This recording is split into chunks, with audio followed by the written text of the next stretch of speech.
ગાંધીનગર ખાતે ત્રિદિવસીય 17મી urban mobility India conference and expo 2024ના આયોજન બાબતે પત્રકાર પરિષદના માધ્યમથી માહિતી અપાઈ। ગાંધીનગર ખાતે તારીખ 25 થી 27 ઓક્ટોબર દરમિયાન 17મી urban mobility India conference and expo 2024 યોજાશે।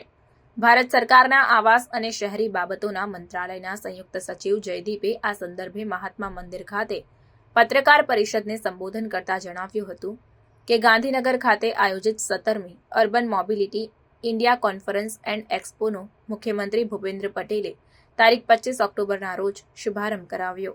અગાઉ ગુજરાતમાં વર્ષ 2016માં પણ 9મી urban mobility India conference and એક્સપોનું સફળ આયોજન થયું હતું। मैं आज जो कर्टन रेजर है हमारी 17वीं अर्बन मोबिलिटी इंडिया कॉन्फ्रेंस का, उसमें मैं सभी मीडिया सहभागियों का स्वागत करता हूं।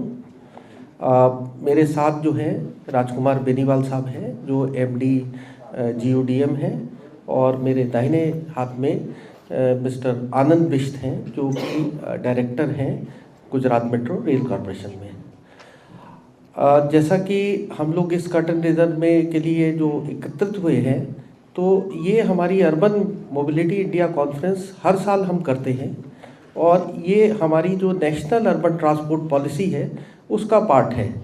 और इसका उद्देश्य ये है कि हम देश और विदेश की जो बेस्ट प्रैक्टिसेस हैं अर्बन मोबिलिटी की, उसके जो लोग हैं, जो एक्सपर्ट लोग हैं, और जो हमारे जो विभिन्न विश्वविद्यालयों और जो टेक्नोलॉजी इंस्टीट्यूट्स में जो है, जो हमारे जो प्रोफेसर्स हैं, वो लोग आए और हमें अपने बेस्ट चीज़ें बताएं जो कि उनकी लर्निंग्स हैं, जिससे कि हम अपनी पॉलिसी में उनको ला सकें।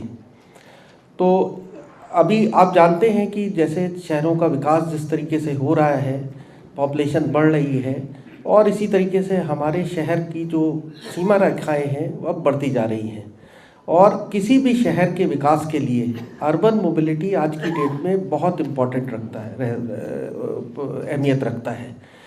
अब चाहे आप विश्व में किसी भी शहर को देखें, जो उसका जो अर्बन मोबिलिटी सिस्टम, जो विकसित देश है, जिनके विकसित शहर हैं, जिसमें अर्बन मोबिलिटी पे बहुत ज़्यादा ध्यान दिया जाता है, और भारत सरकार की ओर से और राज्य सरकारों की ओर से इस पे अब बहुत ज़्यादा ध्यान दिया जा रहा है। क्योंकि अगर जो लोग जो बाहर की शहर के बाहर के कोने में रहते हैं, अगर शहर में आने में उनको ज़्यादा समय लगेगा तो हमारा इकोनॉमिक डेवलपमेंट नहीं हो सकता है। तो इस वजह से हमें एक सुगम, एक अच्छी यातायात सुविधा प्रदान करनी चाहिए, और उस डायरेक्शन में हम लोग बहुत सारा काम कर रहे हैं। हमारे ministry of housing and urban affairs का ये फ्लैगशिप प्रोग्राम है।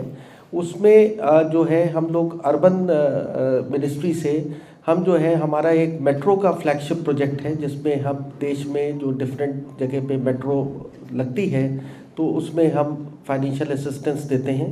इसके अलावा जो है जो बस सिस्टम है, बेसिकली जो अर्बन बस सिस्टम है वो राज्य सरकारों द्वारा किया जाता है, लेकिन हमारे केंद्र सरकार की योजनाओं के द्वारा भी हम धनराशि प्रदान करते हैं to provide a good bus service in city. तो अभी तक जो हमारे जो इन सब के जो मैंने आपको ब्रीफ बैकग्राउंड बताया अर्बन मोबिलिटी का, तो हमारे जो 16 जो इसके पहले हुए हैं वो डिफरेंट शहरों में हुए हैं।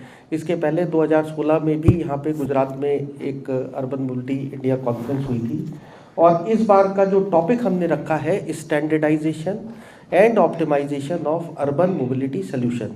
इसका ये मतलब है कि जो भी हम इंफ्रास्ट्रक्चर अर्बन मोबिलिटी से रिलेटेड बनाते हैं उसके स्टैंडर्ड्स प्रॉपर तरीके से होने चाहिए और ऑप्टिमाइज्ड होना चाहिए, जिससे कि उसकी कॉस्ट लागत कमी आए।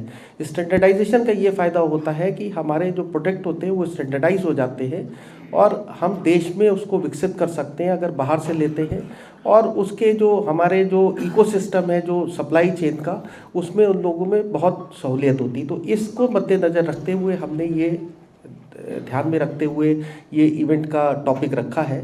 और इसमें जो है ना ही कॉन्फ्रेंस है, इसके साथ एक एग्जीबिशन भी है। एग्जीबिशन में करीब 75 एग्जिबिटर आए हैं, और इस कॉन्फ्रेंस में करीब 3000 डेलीगेट की शामिल होने की संभावना है। और इसमें हमारे कुछ टेक्निकल सेशन होंगे, 8 टेक्निकल सेशन होंगे, 9 राउंड टेबल है, और 2 कॉन्क्लेव सेशन है, और एक प्लेनरी सेशन है। जो कल जो होगा वो इनॉग्रल सेशन होगा, जिसमें कि जो माननीय मुख्यमंत्री जो है इसका एग्जीबिशन का इनॉग्रेशन करेंगे और कॉन्फ्रेंस की शुरुआत करेंगे। उसके बाद हमारे ये सेशन शुरू हो जाएंगे और जो 27 तारीख को वैलिडिक्टरी सेशन होगा, जिसमें कि इसमें जो है इसका समापन होगा इस फंक्शन का। और उसमें हम लोग जो पिछले साल में जो बेस्ट प्रैक्टिसेस हुई है शहरों में, उसमें हमारे 9 कैटेगरीज में हम अवार्ड्स भी देंगे सिटीज़ को, जिनके रिप्रेजेंटेटिव आएंगे जो कि अवार्ड को रिसीव करेंगे वैलिडिक्टरी सेशन में। खबरों के लिए चैनल को सब्सक्राइब कीजिए। खबरों का नोटिफिकेशन पाने के लिए बेल आइकॉन को जरूर दबाएं।